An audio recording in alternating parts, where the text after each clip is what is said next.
महाशिवरात्रि हिंदुओं द्वारा मनाए जाने वाले सबसे महत्वपूर्ण त्योहारों में से एक है।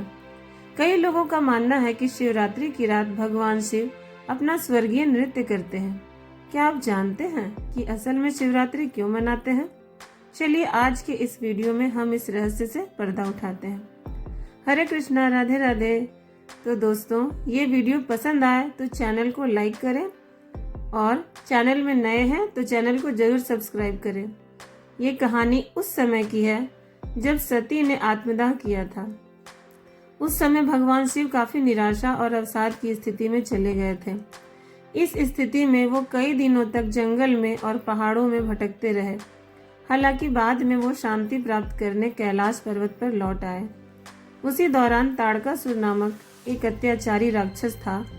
वो इस बात को जानता था कि भगवान शिव ने सती के शोक में कैलाश को त्याग दिया है और अब उनकी गृहस्थी संभव नहीं है। इस स्थिति का लाभ उठाते हुए राक्षस ताड़कासुर ब्रह्मांड के सर्वशक्तिमान निर्माता भगवान ब्रह्मा की तपस्या करने लगा।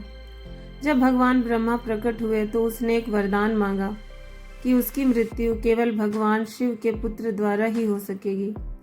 भगवान ब्रह्मा ने राक्षस ताड़कासुर को वो वरदान दे दिया और वो वहां से चले गए। अब ताड़कासुर को ये विश्वास हो गया था कि वो अमर है, इसलिए उसने अपनी शक्ति से विश्व को आतंकित करना शुरू कर दिया। उस समय राजा हिमवंत अपनी पत्नी मीनावती के साथ हिमालय में रहते थे। राजा हिमवंत की एक बेटी थी जिसका नाम पार्वती था। पार्वती को सती का अवतार कहा जाता है। पार्वती की बचपन से ही भगवान शिव के प्रति अगाध भक्ति थी।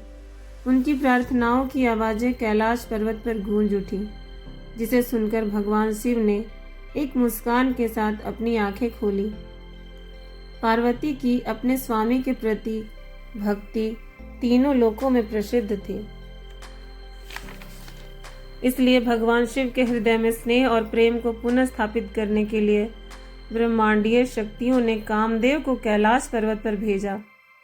इसके पीछे उनका ये विचार था कि भोले शंकर के हृदय पर प्रेम के तीर का प्रहार किया जाए। भगवान शिव उस समय ध्यान की अवस्था में थे, परंतु उन्होंने अपनी ओर आते हुए तीर को भांप लिया और क्रोध से उनका तीसरा नृत्य खुल गया, जिससे कामदेव वहीं भस्म हो गए। लेकिन मां पार्वती की भगवान शिव के प्रति ये प्रेमपूर्ण परीक्षाएं यही खत्म नहीं हुई। वो हिमालय से दूर चली गई और योगिनी बनने के लिए कैलाश पर्वत पर पहुंची। उन्होंने भगवान शिव की तरह ध्यान किया और दिन रात उनकी प्रार्थना में जुटी रही। पार्वती की असीम भक्ति को देखकर भगवान शिव का ध्यान उनकी तरफ गया। उन्होंने पार्वती से मिलने के लिए एक साधु का वेश धारण किया। जब बाबा भोलेनाथ साधु के वेश में पार्वती के पास पहुंचे तो उन्होंने भगवान शिव के प्रति घृणा की बातें कही। उन्होंने कहा कि शिव वैसा नहीं है जैसा कि आप उसके बारे में सोचती हैं। पार्वती उस साधु से अपने स्वामी के प्रति ऐसी नकारात्मक बातें बोलने से मना करने लगी और उसे वहीं चुप करा देती है। पार्वती के इस भक्ति और उनकी प्रार्थनाओं को देखकर वेशधारी शंकर काफी प्रसन्न हुए। इसके बाद भगवान शिव ने देवी पार्वती को अपनी पत्नी के रूप में स्वीकार किया और कुछ पंक्तियां सुनाई। मैं समुद्र हूँ और तुम लहर हो, तुम प्रकृति हो और मैं पुरुष हूँ।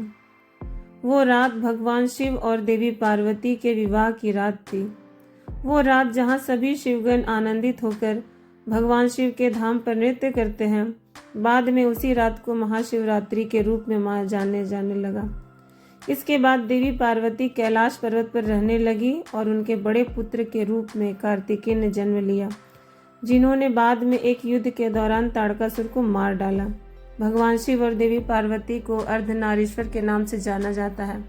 साथ ही बता दें कि देवी पार्वती को भैरव को शांत करने वाली शक्ति के रूप में भी माना जाता है।